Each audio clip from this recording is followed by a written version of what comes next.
Can neighbors really get vengeful enough to call the police on you for their own crimes? I'm no legal expert, but let's find out. Hey guys, welcome back to Flicks Recap. My name is Luke Pelletier, and today we're covering the 2014 comedy Neighbors. This movie's gonna show you what a real party is like. But before we start, be sure to like the video, drop a comment, and of course subscribe to Flicks Recap if you dig the breakdown. And, as a disclaimer, this video includes my own personal commentary and analysis. It's not a substitute for the film itself. Links to purchase the film are in the description below. Let's get started. Rose and Seth, a married couple with a toddler, are trying to keep their intimate life burning by doing the deed on a chair in their living room. Little do they know that their baby enjoys watching some live filth and interrupts their session when the two realize that their baby is watching. At work, Seth is still his playful self. He sneaks out to smoke a bone with his coworker, and they call it working on a joint file. However, I'm sure Seth probably wouldn't have gone outside in the first place if he knew he was going to have to swallow the entire burning joint as soon as his boss comes out. Back at home, Rose gets a call from her friend enticing the couple to call over a babysitter and go to a party after a long time.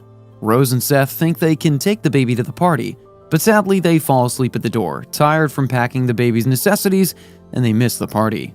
In the morning, awakened by a truck outside, Seth and Rose notice young boys moving in next door, turning it into a frat house. They want to act annoyed, but inside they're happy to have a place to party. To show everyone how cool they are, they walk over to the frat house with their baby, wearing caps and sunglasses. They offer the boys a little reefer in hopes of them agreeing to keep it down, and even adding in some Game of Thrones references to look like they're caught up. Later, inside the frat house, the boys take an oath to invent a legendary party activity like beer pong to keep their names alive. They call themselves Delta Psi. That night, they're chanting and the music wakes Seth and Rose up from their sleep. It seems like their gift didn't work that well. They tell themselves they're going over to get the volume lower, but deep down they want to boogie a bit. The frat leader Teddy plans to get the neighbors, Seth and Rose, on their side by agreeing to them to keep it low and also inviting them inside. Rose and Seth hesitate at first, prudently, but then end up saying yes. When they get in, they revert back to their old selves and party like degenerates. In the morning, Teddy makes them promise to call him first and not call the cops in case of a noise complaint. Teddy knows it's going to be noisy every night, and Seth tries to keep his word and call Teddy, but he still doesn't turn the music down after 10 calls. Rose and Seth feel helpless, so they call the police in hopes of staying anonymous, but the police officer tells on them when they get to Teddy's. The officer doesn't take the complaint under consideration when Teddy shows him a video of Seth partying with Teddy and his crew the night before. Then, to make Seth feel even worse, Teddy hands him a walkie-talkie that they had agreed to get for each other the night before, and walks away pretending to be hurt. The next morning, Teddy and his crew are out for revenge by TPing Seth and Rose's lawn, and even exposing them while they do the deed. The couple gets fed up and decides that they should sell their house. Only problem is that the value has dropped since it's now next to a frat house. To make things worse, their daughter gets a hold of some used rubber, and now they have to rush her to the hospital. The baby's safe, but this adds fuel to the fire between the two. When they get home, they sneak into the frat house and break a water pipe that slowly starts flooding the house basement. When the frat boys discover it, though, they make light of it and instead spend some time making molds of their eggplants.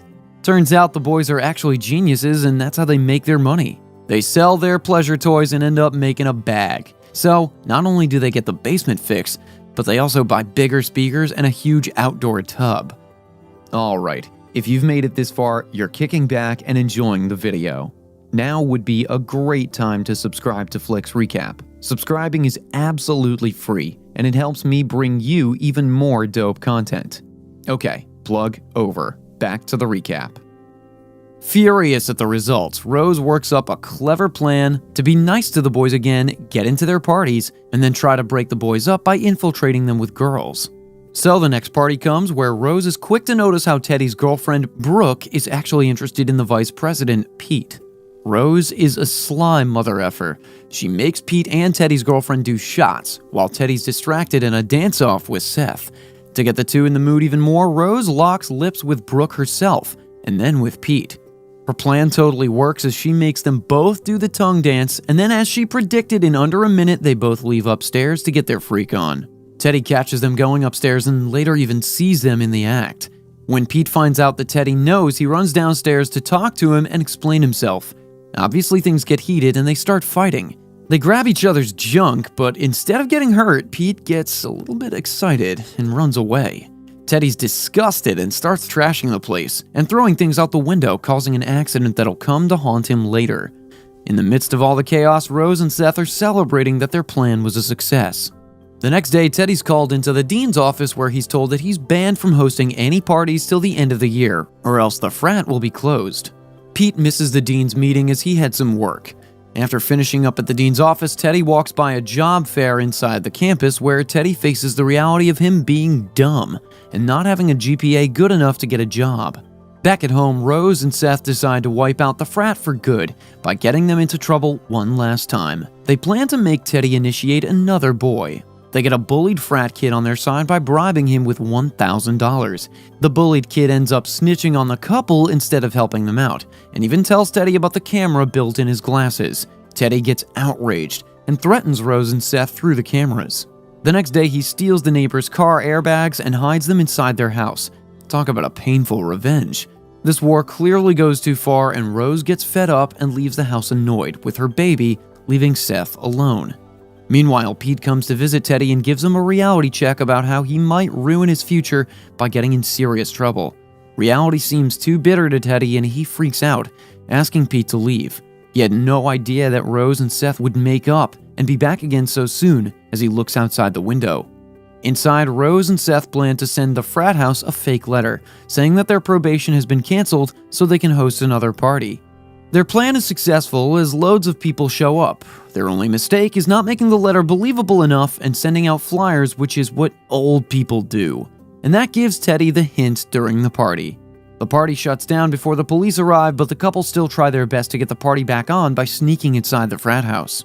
Teddy catches them sneaking inside his room and fights Seth with all his power, but he isn't able to reach Rose, who's trying to unlock the locker where the main switch for the lights and music is. Unable to open the locker, she gets an idea seeing the stack of fireworks. She lights a firework ablaze and it accidentally hits the police car. The policeman gets angry and calls for backup. Meanwhile, downstairs a frat boy turns on all the music and the party continues as people rush back inside.